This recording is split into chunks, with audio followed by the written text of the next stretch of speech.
सखी सहेली। सभी सखियों सहेलियों को मंजू द्विवेदी और विधि प्रवीण जैन का नमस्कार। नमस्कार विधि जी। देखो आज हम जो बातें करेंगे तो मुझे लगता है कि तुम अपने पिछले जीवन में चली जाओगी और याद करोगी अपने युवावस्था के वो दिन कि उस समय किस तरह का जोश था, कैसा खरोश था और क्या क्या करने की उस समय चाह थी।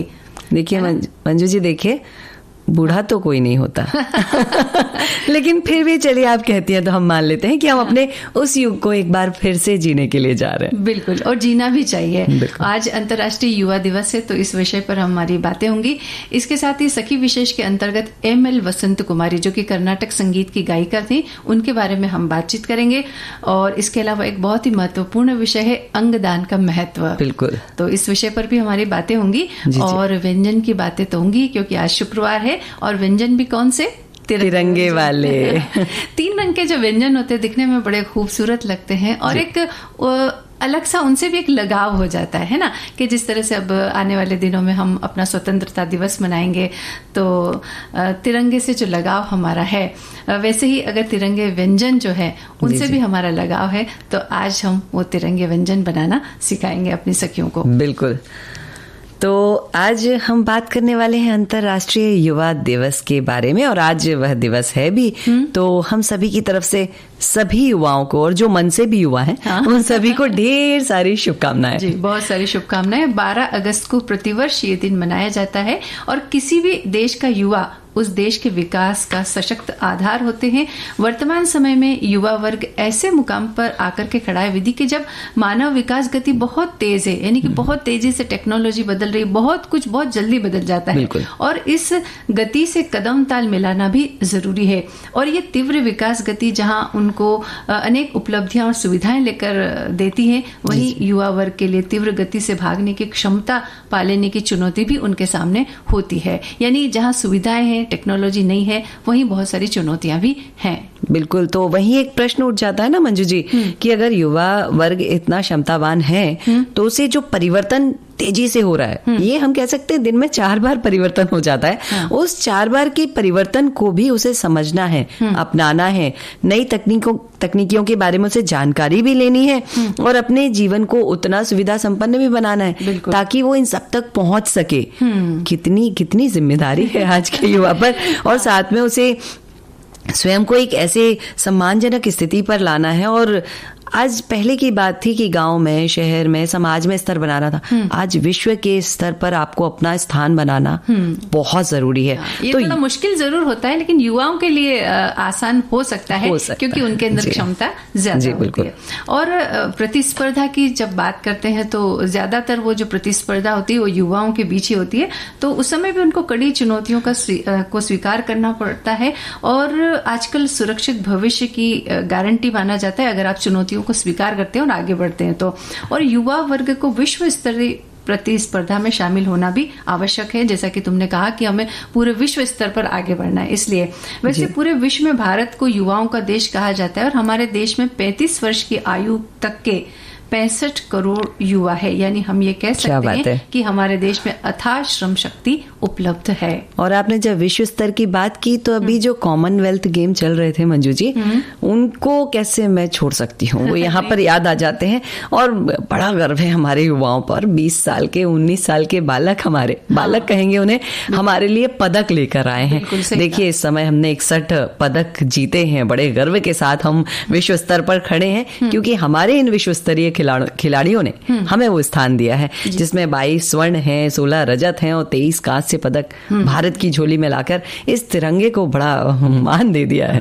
बिल्कुल, और उन छोटे छोटे बच्चों का जो युवा है, लेकिन हम ये कह सकते हैं कि छोटे बच्चे क्योंकि 17-18 साल के भी कई उसमें खिलाड़ी हैं, तो उनका जो जोश है वो वाकई सलाम करने के योग्य है। बिल्कुल बिल्कुल। और आवश्यकता इस बात की है विधि कि युवा शक्ति को उचित मार्गदर्शन देकर उन्हें देश की उन्नति में भागीदार बनाया जाए, उनमें अच्छे संस्कार, उचित शिक्षा और प्रौद्योगिकी विशेषज्ञ उन्हें बनाया जाए और ये भी जरूरत है कि उन्हें बुरी आदतों से बचाने की कोशिश की जाए, क्योंकि युवाओं का चरित्र निर्माण ही देश की, समाज की उन्नति के लिए परम आवश्यक होता है। मंजू जी, आपने बहुत आवश्यक बात बोली है कि उन्हें बुरी आदतों से बचाया जाए, उनका आचरण एक बहुत अच्छा आचरण बनाया जाए, तो वो खुद का भला करेंगे, समाज का भला करेंगे, देश का भला करेंगे, और ये देश के निर्माण के लिए, उन्नति के लिए, देश के लिए, विश्व के विकास के लिए, यहाँ तक ये कहीं बच जाए बात तो हर जगह युवा वर्ग अगर मेधावी है, श्रमशील है, देशभक्त है, समाज सेवा की भावना से ओतप्रोत है,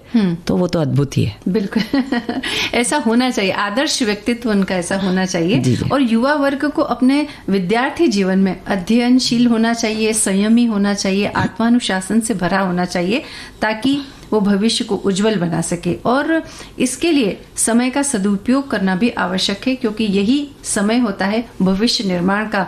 क्योंकि जब पढ़ाई का समय चल रहा होता है, अक्सर बच्चे ये सोचते हैं कि अरे इस जीवन में, इस समय अगर हमने मौज मस्ती नहीं करी तो कब करेंगे, लेकिन दरअसल वही समय भी होता है जब भविष्य निर्माण किया जा सकता है। अगर उस समय को हमने खो दिया तो फिर वैसा समय नहीं आएगा। और बाकी रही मौज मस्ती की बात, तो उसके लिए तो आगे जीवन में बहुत समय मिलता भी है। मंजू जी, आपकी इस बात में मैं एक बात जोड़ना चाहती हूँ कि आपने कहा सीखने का समय होता है, तो सीखने का समय तो हमेशा होता है, आप और मैं भी रोज कुछ ना कुछ सीखते हैं, लेकिन जब ये युवा सीखते हैं तो इनका दिमाग इतना तेज होता है, ये कुछ भी कर सकते हैं। इसके लिए हमारे शास्त्रों में भी एक बहुत अच्छी पंक्तियां लिखी हैं, काक चेष्टा वको ध्यानम, श्वान निद्रा संयमी तपी, अल्पाहारी गृह त्यागी, विद्यार्थी से सप्त लक्षणम।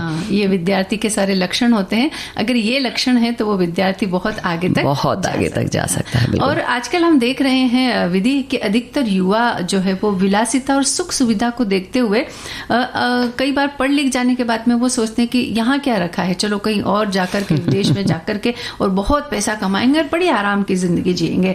तो हम यहाँ ये कहना चाहते हैं कि अपने देश की जमीन छोड़कर दूसरी जगह जा रहे हैं, तो जिससे राष्ट्र निर्माण में दिक्कतें आ सकती है। तो युवा किसी भी राष्ट्र की शक्ति होते हैं, ज्यादातर ऊर्जा युवाओं में निहित होती, इसलिए युवाओं को अपने राष्ट्र की सेवा में अपना योगदान देना चाहिए। बिल्कुल, राष्ट्र के लिए योगदान देना चाहिए। और एक बात और मैं बताना चाहती हूँ, इसमें जोड़ना चाहती हूँ कि हमारी माएँ बड़ी अच्छी सब्जी बनाती हैं और कभी कभी वो पड़ोस वाले की सब्जी का स्वाद भी अपनी सब्जी में डाल देती हैं। तो आप विदेश जा सकते हो, वहां से कुछ सीख के आ सकते हो, लेकिन लाके चरितार्थ करें तो अपने देश में ही करें। तो ये बड़ी अच्छी बात हो जाएगी। और विधि देखो, इसका जो अंतर्राष्ट्रीय युवा दिवस हम मनाते हैं, इसके इतिहास की हम बात करेंगे तो युवाओं की आवाज, कार्यों और उनके द्वारा किए गए आविष्कार को देश और दुनिया तक पहुंचाने के लिए प्रत्येक वर्ष ये दिन मनाया जाता है। और इसका उद्देश्य युवाओं की समस्या को अंतर्राष्ट्रीय संगठन जैसे कि संयुक्त राष्ट्र और मानवाधिकार तक पहुंचाना, ये इसका उद्देश्य है, इसलिए मनाया जाना जरूरी है। बिल्कुल जरूरी है। और संयुक्त राष्ट्र संघ ने जो 17 दिसंबर 1999 को ये पूरे मत के साथ फैसला लिया था कि 12 अगस्त को अंतर्राष्ट्रीय युवा दिवस मनाया जाएगा। और ये फैसला युवाओं में जो जिम्मेदार मंत्रियों के द्वारा 1998 में दिए गए सुझावों के बाद लिया गया था। और अंतर्राष्ट्रीय युवा दिवस का आयोजन पहली बार सन 2000 में किया गया था। बिल्कुल, इस दिन को मनाते हुए संयुक्त राष्ट्र एक कार्यक्रम करता है जिसमें युवाओं को भाग लेने का मौका दिया जाता है और कई गैर सरकारी संस्थाएं हिस्सा लेती है, जहां विचार विमर्श किया जाता है कि कैसे युवाओं को मुख्य धारा से जोड़ा जाए और उनकी सकारात्मक शक्ति का उपयोग समाज और राष्ट्र के निर्माण में किया जाए। बिल्कुल मंजू जी, और साथ ही जब युवाओं की शिक्षा, रोजगार, इन सब से जुड़े हुए जो विषय होते हैं वो मुख्य चर्चा का विषय होते हैं, और दूसरी गतिविधियां भी, खेल, संगीत, नृत्य, लेखन, इन सब में जहां युवाओं ने अपना मुकाम हम सब जानते हैं बनाया हुआ है, तो उन्हें प्रोत्साहित भी किया जाता है, सम्मानित किया जाता है, ताकि वे और अच्छा करें, दूसरों को प्रेरणा दें और समाज के लिए योगदान देते रहें। बिल्कुल, जब इन लोगों का उदाहरण हम देते हैं, जैसे तुमने अभी कॉमनवेल्थ गेम में जिन लोगों ने पदक जीते उनकी बात की, तो उनको देखकर, उनके बारे में जानकर, उनके बारे में सुनकर बहुत सारे दूसरे युवाओं को भी प्रेरणा मिलती है। तो यही इस कार्यक्रम का उद्देश्य होता है कि दूसरे लोग उससे प्रेरणा लें और आगे बढ़ने के बारे में सोचें। युवाओं के साथ साथ बच्चे सोचते हैं जब हम युवा होंगे तो हम ऐसे हो जाएंगे। और इसी बात को लेकर हमारे श्रोता भी बहुत अच्छा लिख रहे हैं मंजू जी। एक श्रोता लिखते कहते हैं कि किसी भी देश में युवा उसके भविष्य का प्रतिरूप होते हैं। युवा न केवल कल के भाग्य विधाता हैं, बल्कि वर्तमान का निर्माण करने वाले भी हैं। कितनी अच्छी बात लिखी है। उनके पास एक सक्रिय उत्साह होता है जिसे नियमित और सही दिशा में इस्तेमाल करते हुए किसी राष्ट्र को उत्कर्ष के शिखर तक पहुंचाया जा सकता है। मेरा भारत महान पंक्तियों को सार्थक करने के लिए युवाओं को पहल करनी ही होगी। युवाओं को तभी मौका मिलेगा जब भ्रष्टाचार खत्म होगा। इसके लिए सबसे पहला उपाय चुनाव माध्यम को ईमानदार विकासोन्मुख जो व्यक्ति है उसे चुनना है। और इस सब के लिए मुझे ऐसा लगता है कि हमारे युवा कल जब आगे बढ़ेंगे तो वो स्वयं ही अपनी समस्याओं को खुद ही सुलझा लेंगे। बिल्कुल। और हमारे एक श्रोता ने ये बात लिखी कि भारत वास्तविक अर्थों में एक तेजी से उभरती अर्थव्यवस्था है। मुझे यकीन है कि इस देश को हम तमाम परिस्थितियों के बावजूद दुनिया का एक बेहतरीन देश बना सकते हैं। हमारे युवाओं में जबरदस्त संभावना है, ऊर्जा है और कुछ कर गुजरने की भावना भी। हमें एक ऐसे भारत का निर्माण करना है जिसमें लोगों का जीवन स्तर काफी ऊंचा हो, और ये तभी होगा जब देश के नव युवकों को बेहतर शिक्षा, श्रेष्ठ प्रशिक्षण और विकास के अनुकूल वातावरण तैयार मिले। और किसी भी देश समाज के भविष्य का निर्धारण आज की युवा पीढ़ी पर ही निर्भर करता है। इसलिए युवा पीढ़ी का सशक्त होना बहुत जरूरी है। मंजू जी, एक बहुत अच्छी बात यहाँ पर लिखी है। हालांकि देश ने तो हमारे लिए बहुत कुछ किया है, माटी ने बहुत कुछ दिया है, लेकिन हमारे एक श्रोता लिखते हैं, देश ने हमारे लिए क्या किया है यह मत सोचो, सोचो यह कि हम हमारे देश के लिए क्या कर सकते हैं, क्या कर रहे हैं। दुनिया में यदि हम आए हैं तो कुछ ऐसा करो ताकि नाम रोशन हो और कुछ अच्छा करके दिखाओ। बिल्कुल, कितनी अच्छी बात। व्यक्ति की आदत होती है कि हमेशा वो लेने के बारे में ही सोचता है, लेकिन देने के बारे में कभी नहीं सोचता है। इसलिए आप ये सोचें कि आपने देश के लिए क्या किया है या क्या कर सकते हैं। अगर आप ऐसा सोचेंगे तो जरूर आपको बहुत कुछ मिलेगा। जी विधि। और एक अच्छा जो संगीत होता है वो हमारे कानों को कितना सुकून देता है, मन को कितना सुकून देता है, ये हम सभी जानते हैं। बिल्कुल। और भारत के संगीत की विरासत जो है वो बड़ी खूबसूरत है, बड़ी सुंदर है। हाँ, तो इसी संदर्भ में आज कर्नाटक संगीत की एक गायिका रही है एमएल वसंत कुमारी, उनके बारे में हम बात करने जा रहे हैं। एमएल वसंत कुमारी यानी कि मद्रास ललितांगी वसंत कुमारी, जिन्हें शॉर्ट में MLV के नाम से जाना जाता है। MLV ने कर्नाटक संगीत में गायन के साथ साथ कई भाषाओं की फिल्मों में पार्श्व गायन भी किया। MLV को उनके समकालीन DK पट्टम्मल और MS सुब्बुलक्ष्मी को कर्नाटक संगीत के महिला त्रिमूर्ति के रूप में जाना जाता है। यानी कि ये तीनों अपने समय की प्रमुख गायिकाएं रही है और एक साथ रही हैं। वसंत कुमारी अपने समय की स्थापित संगीतकारों में सबसे छोटी थी और संगीत कलानिधि पुरस्कार पाने वाली सबसे कम उम्र की महिला पुरस्कार विजेता थी। क्या बात है, बड़े गर्व का विषय है ये तो। और वसंत कुमारी का जन्म जो हुआ वह 3 जुलाई 1928 को हुआ था। परिवार में संगीतमय माहौल था, लेकिन फिर भी माता पिता चाहते थे कि वसंत कुमारी जो है वो मेडिकल की पढ़ाई कर लें, और उस समय वो मद्रास के एक स्कूल में पढ़ाई कर रही थी। तभी उनके जीवन में संगीतकार GN बालासुब्रमण्यम जी आए और उन्होंने वसंत कुमारी के माता पिता से आग्रह किया कि वसंत कुमारी को संगीत की शिक्षा दी जाए, क्योंकि उन्हें लगा कि वो संगीत के क्षेत्र में काफी कुछ कर सकती हैं। घर के संगीतमय माहौल में वसंत कुमारी को अभ्यास करने का पर्याप्त अवसर मिला और GN बालासुब्रमण्यम के संरक्षण में कर्नाटक संगीत सीखने का सौभाग्य उन्हें मिला।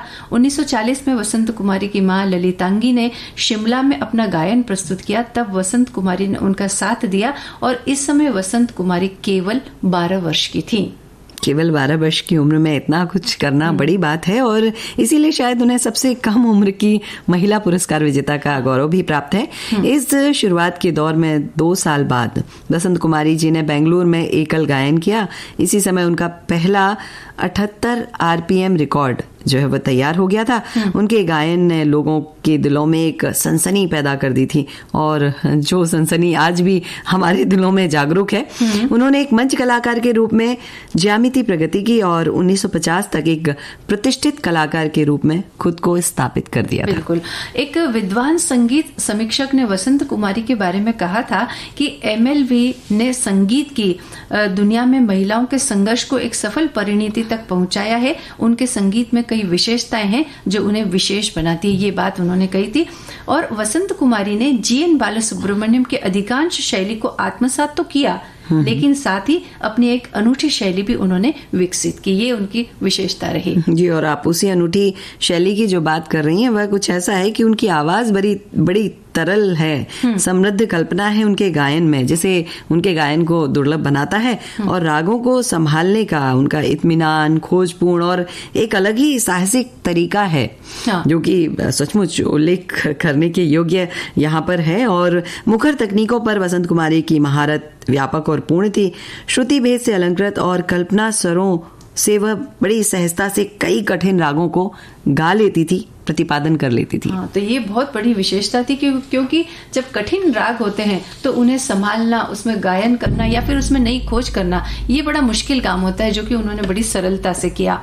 और जब वो गाती थी तो उनके श्रोताओं को अद्भुत आनंद की अनुभूति होती थी, विशेष रूप से तब जब वो एक बिजली के तरीके से या बिजली की रफ्तार से एक राग की मधुर दुनिया से दूसरे राग के स्वरों में स्थानांतरित हो जाती थी। कितनी बड़ी बात है कि एक राग से दूसरे राग में इस तरह से जाना कि लोगों को पता भी नहीं चले, और पता चले तो भी वो उस राग में इतने खोए रहे, इतने मशगूल हो कि समझ में भी नहीं आए कि कब राग बदला है। उनके गुरु ने एक बार ये बात कही थी कि वसंत वास्तविक शिष्यत्व का प्रतीक है, वह सभी को अवशोषित करती है लेकिन अपनी शानदार रचनाएं भी प्रस्तुत करती हैं। दिल जीत लिया विधि इन बातों ने, या फिर उनकी इस जो विशेषता है इस बात ने कि कोई गुरु ये बात कहे अपने शिष्य के बारे में कि उन्होंने शिष्यत्व को जो है का वो प्रतीक है ना, शिष्यत्व को उन्होंने ज्यादा महत्वपूर्ण बना दिया, महान बना दिया। मंजू जी यही तो कहते हैं ना कि गुरु ही गुरूर दे सकता है। और यहाँ पर वसंत कुमारी को ये गुरूर मिला अपने गुरु की तरफ से। 1942 से 1990 तक वे संगीत के क्षेत्र में काफी सक्रिय रहीं।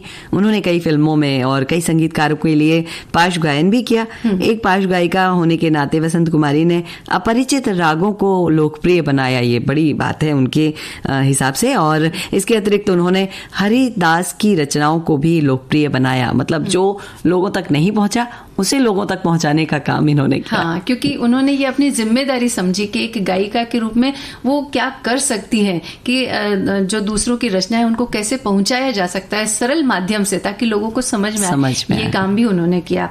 और शीर्ष रैंकिंग स्टेज कलाकारों में से एक के रूप में वसंत कुमारी को उनके आकर्षण, अनुग्रह, गर्मजोशी, आत्मसंयम और विनम्रता के लिए जाना जाता है। वसंत कुमारी ने अपने विशिष्ट आवाज के कारण अलापना और नरवल, जो कि कर्नाटक संगीत की राग गायन शैली है, ये दोनों जो नाम है अलापना और नरवल, ये इनके बारे में कर्नाटक संगीत की राग गायन शैली में उत्कृष्ट प्रदर्शन किया।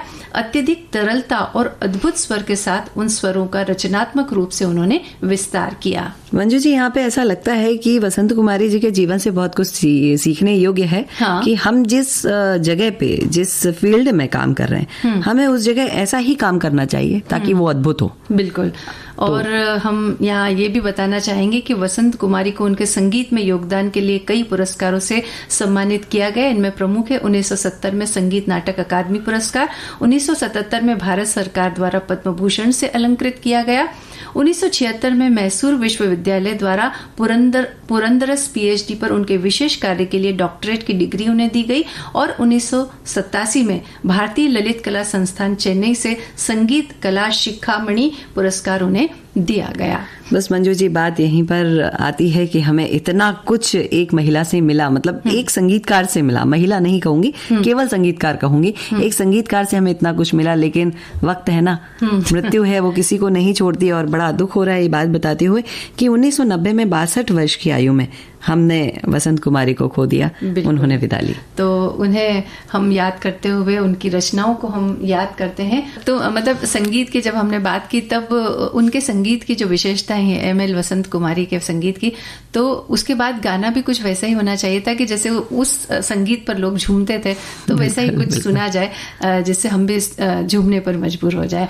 और हमने कहा था कि हम अंगदान का क्या महत्व है इस विषय पर बात करेंगे। तो हमारे एक श्रोता ने ये बात लिखी है कि मौत के बाद भी अगर आप किसी के काम आ सके तो इससे बढ़िया और क्या हो सकता है। मौत के बाद अगर आपका दिल किसी के सीने में धड़के तो इससे बड़ी बात क्या हो सकती है। आपकी मौत के बाद आंखें फिर से इस हसीन दुनिया को निहारे, इससे सुंदर और क्या हो सकता है। ये सब संभव है, लेकिन तब जब आप ऐसा नेक और सराहनीय काम के लिए आगे आएंगे जिसके बाद दुनिया आपको याद करेगी। आपके बाद इस बेहद ही महान कार्य तारीख को दुनिया सलाम करेगी। आप खुद अंगदान करें और दूसरों को भी अंगदान के लिए प्रेरित करें।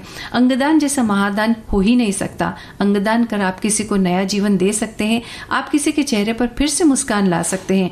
आप किसी को फिर से ये दुनिया दिखा सकते हैं। अंगदान करके आप फिर किसी की जिंदगी को नई उम्मीद से भर सकते हैं। अंगदान करने से न केवल आपको बल्कि दूसरे को भी खुशी मिलती है।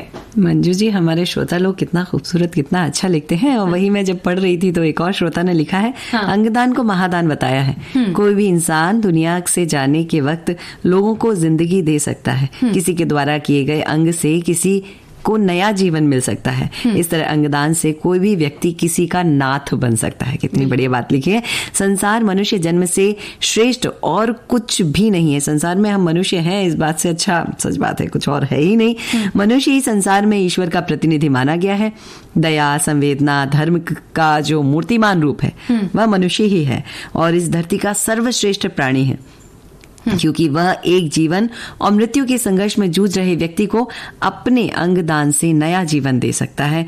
और इसी बात को लेकर हमारे एक और श्रोता ने बहुत छोटी सी बात लिखी, बड़ी अच्छी बात लिखी। उन्होंने कहा, ये बात कही है कि इसके लिए जागरूकता की भी जरूरत है। उनके किसी रिश्तेदार ने कभी नेत्रदान की इच्छा व्यक्त की थी और उसके परिवार वालों ने बड़ी मेहनत से ये काम उन्होंने किया। ये अच्छी बात है, लेकिन इस बात के लिए जब एक व्यक्ति नेत्रदान करके या अंगदान करके चला गया, उसके लिए उस परिवार को भी उस वक्त तैयार होना बहुत जरूरी होता है।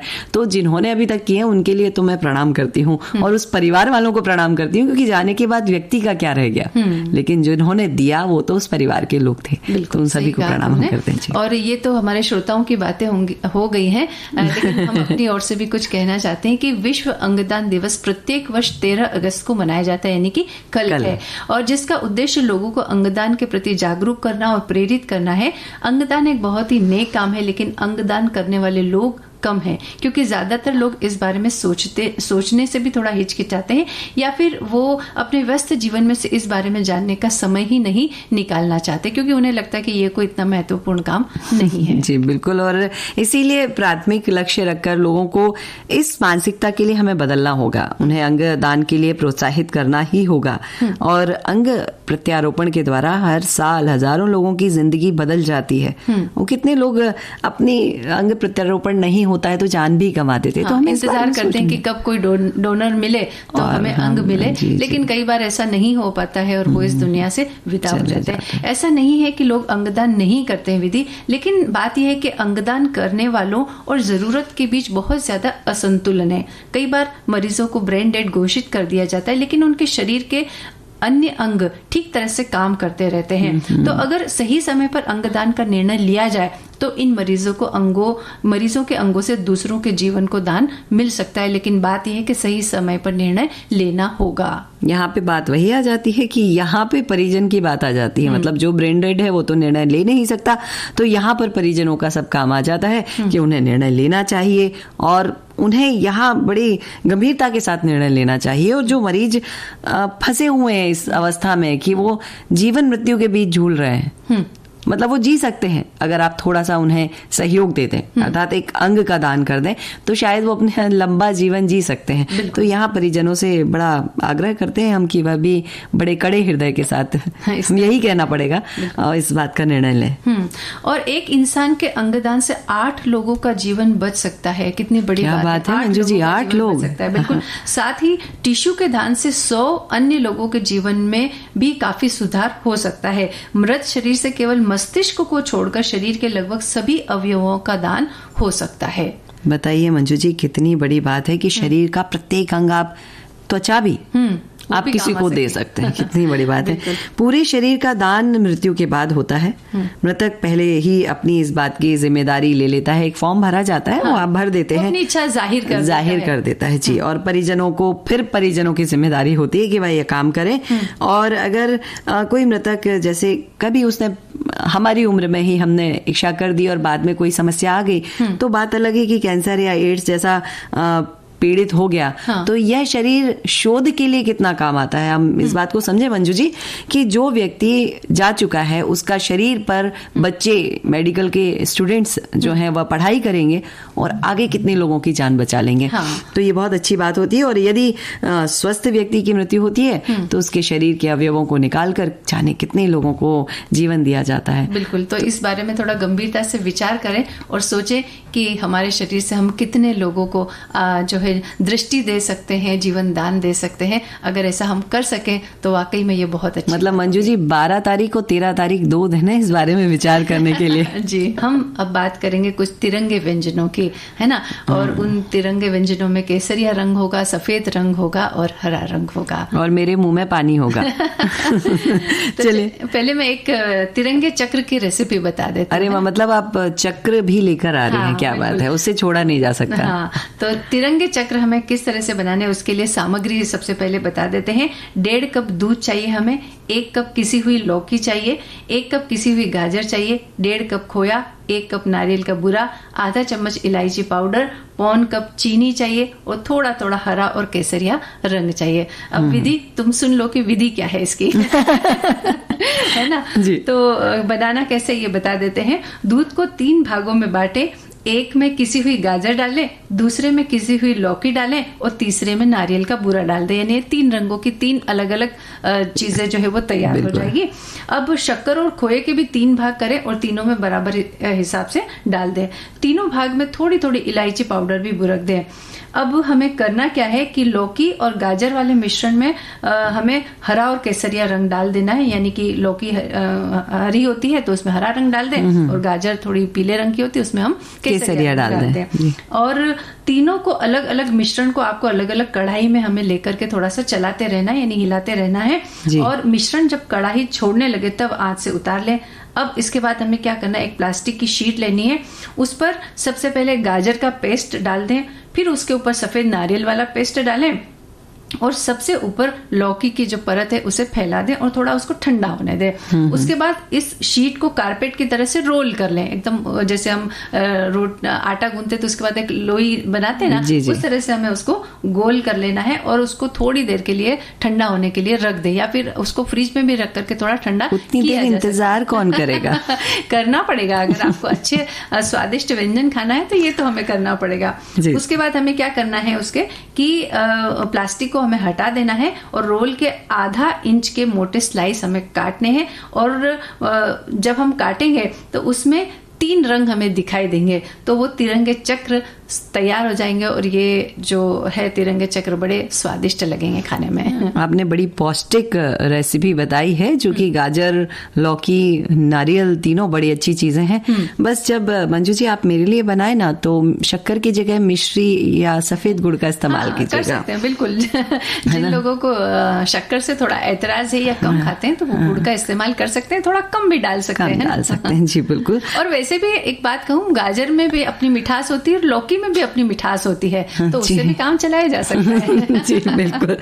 और मैं एक और रेसिपी आपको बताना चाहती हूँ। वो रेसिपी उस चीज की है जो हर त्योहारों का राजा है। अच्छा। मतलब जब भी बना लो तब वो ताजा है। अच्छा। तो बताओ फिर ऐसी क्या चीज है, हम भी जाने। वो है गुजिया। ओह, जब बनाओ हर त्योहार का निराला रंग वो अपना दे देता है। और अगर हम रंग की बात कर रहे हैं तो यहाँ 3 रंग हम डाल देंगे इसमें भी। तो चलिए बनाते हैं कैसे, मतलब बना तो नहीं पाएंगे, ख्वाबों में बनाते हैं। तो हमें इसके लिए चाहिए 250 ग्राम मैदा, 6 चम्मच गर्म तेल, 2 चम्मच किसा हुआ नारियल, 4 चम्मच इलायची पाउडर, 200 ग्राम कॉर्नफ्लोर और जरा सा खाने का हरा और पीला या केसरिया रंग। अब आपको भरावन बनाना होगा क्योंकि गुजिया के अंदर तो मसाला माल भरेगा नहीं तो मजा नहीं आएगा। अरे बिल्कुल। तो 1.5 कटोरी किसा हुआ नारियल, 4 छोटे चम्मच खसखस जो होती है बड़ी स्वादिष्ट होती है वो डालेंगे, आधा छोटा चम्मच इलायची और 2 छोटे चम्मच चिरौंजी, बादाम, पिस्ते और भी आपकी श्रद्धा भक्ति। और जो भी घर में हो, जो भी हो वो सब जितना भर सकते हैं भरिए। और 2 कटोरी शक्कर। इतना सब लेने के बाद भरावन बना लेते हैं पहले, क्योंकि भरावन बनाने के बाद उसे ठंडा करना जरूरी होता है। तो पहले भरावन बनाते हैं। तो एक कढ़ाई में भरावन की सामग्री डाल देते हैं, उसे कढ़ाई को कढ़ाई में डालने के बाद उसे थोड़ी देर तक चलाते रहते हैं, धीमी आंच पे चलाते रहते हैं। और थोड़ी देर बाद हम देखेंगे ये जो मिश्रण है ना वो कढ़ाई को छोड़ने लगा है। शुरुआत में थोड़ा चिपक रहा था, अब वो छोड़ने लगा है, मतलब बन गया। और इसे एक तरफ रख दीजिए और ठंडा होने दीजिए। अब जब तक ये ठंडा हो रहा है तब तक गुजिया बना लेते हैं, गुजिया की तैयारी कर लेते हैं। तो मैदे में तेल का मोयन डालेंगे और 3 भाग गरम तेल का मोयन अच्छा डलता है, 3 भागों में कर लेंगे। मतलब आटा गूंद गया है और 3 भाग बना लिए हैं। एक में सादे पानी से गूंद दिया तो कोई दिक्कत नहीं है, सफेदी चाहिए। दूसरे में हमने थोड़ा सा केसरिया या पीला रंग जो है वो डाल दिया और तीसरे में हमने हरा रंग डाल दिया। अब 3 अलग अलग हैं, तीनों की छोटी छोटी छोटी छोटी गोलियां बना लेंगे, जिसे हम लोई कहते हैं आटे की, वो बनाएंगे और बेल कर एक साथ एक पे ऊपर एक परत तीनों की रख देंगे और साथ में बना देंगे। एक बार और बेल देंगे। बेलने के बाद बस वही करना है जो गुजिया बनाते समय करते हैं। उसको लेना है हाथ में। कुछ लोग देखिए गुजिया बनाने में हाथ से बड़ी सुंदर सुंदर रचनाएं कर लेते हैं मंजू जी, और कई लोग एक मशीन आती है उसमें रख के भी दबा देते हैं। उसकी किनारे को बड़ी सुंदरता से वो बड़ी देते हैं, नक्काशी कर देते हैं। ऐसा लगता है किसी मंदिर की बड़ी सुंदर सी नक्काशी को बना दिया गया। सधे हुए हाथों की कला होती है ये, कि मतलब प्रैक्टिस जो होती है उनको, यानी कि वो हर त्योहार पर बनाते हैं और उसमें इतनी प्रैक्टिस हो जाती है कि वो बड़ी आराम से और बहुत जल्दी कर लेते हैं। तो बस वही करना है। अगर आप मेरे जैसे हैं तो सीधे मशीन में डालिए और दबा दीजिए, और मंजू जी जैसे हैं तो हाथ से नक्काशी कर लीजिए। क्या बात है, धन्यवाद। तो आपको क्या करना है, रोटी को हाथ में लेना है और उस पर थोड़ा सा कॉर्नफ्लोर फैला देना है ताकि वो अचानक से एकदम ना चिपके। और उसके ऊपर बस आपको जो थोड़ा सा घी भी लगा देना है और जो मसाला है जो आपने तैयार किया था भरावन वो रख दीजिए और उसको बंद करिए और वही जो सजावट है वो कीजिए। और गुजिया को हल्की आंच पे, एक बहुत बड़ी बात होती है कि जब आप तलें गुजिया को या समोसे को या किसी भी चीज को, तो इनको ना मध्य आंच पे ही डालें और एक साथ बहुत सारे डालें। नहीं, अगर 1 या 2 डालेंगे तो वो एक ऊपर से फुग्गे जैसे निकल जाते हैं। वो होता है कि तेज आंच पर जब हम डालते हैं तो ऊपर से वो हमें लगता है कि सिक गई है, लेकिन अंदर से नहीं सिक पाती है और इसलिए वो कुरकुरी नहीं लगती है। तो अगर आप चाहते हैं कि वो कुरकुरी अंदाज में आप खाएं उसे, तो उसके लिए आपको धीमी आंच पर, यानी थोड़ा सा धैर्य रखना बहुत जरूरी है तलते समय। बिल्कुल, तो गुजिया जरूर बनाइएगा और हमें याद कीजिएगा। बिल्कुल। और हमारे श्रोता ने, जब हम तिरंगे व्यंजन की हम बात कर रहे थे, तो श्रोता ने एक अपना अनुभव हमसे साझा किया है और बड़ा अच्छा लगा, तो हम सोचा कि ये पढ़ा जाए।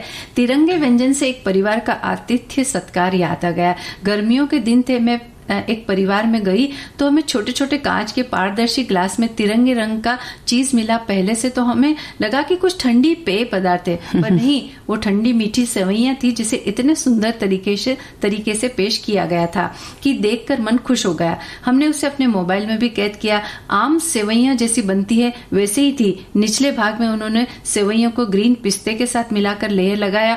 दूसरे लेयर में रबड़ीदार मलाईदार सेवइयां थी। ऊपर में उन्होंने केसरिया लेयर खाने वाले ऑरेंज कलर से मिलाकर बनाई थी। तो ठंडी मीठी मलाईदार सेवइयां थी, तो बहुत अच्छी लगी। और सबसे अच्छी लगी मुझे उनका पेश करने का जो तरीका है, अंदाज है, वो बहुत अच्छा लगा। तो जब भोजन की बात आती है विधि, तो ये बात भी उसके साथ जुड़ी होती है कि आपका प्रेजेंटेशन कैसा है।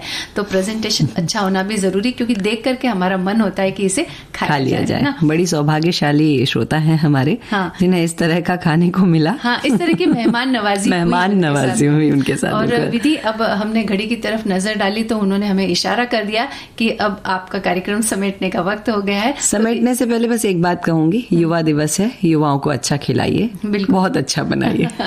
तो इजाजत दीजिए कार्यक्रम समाप्त करने की। आप सभी को मंजू द्विवेदी और विधि प्रवीण जैन का नमस्कार।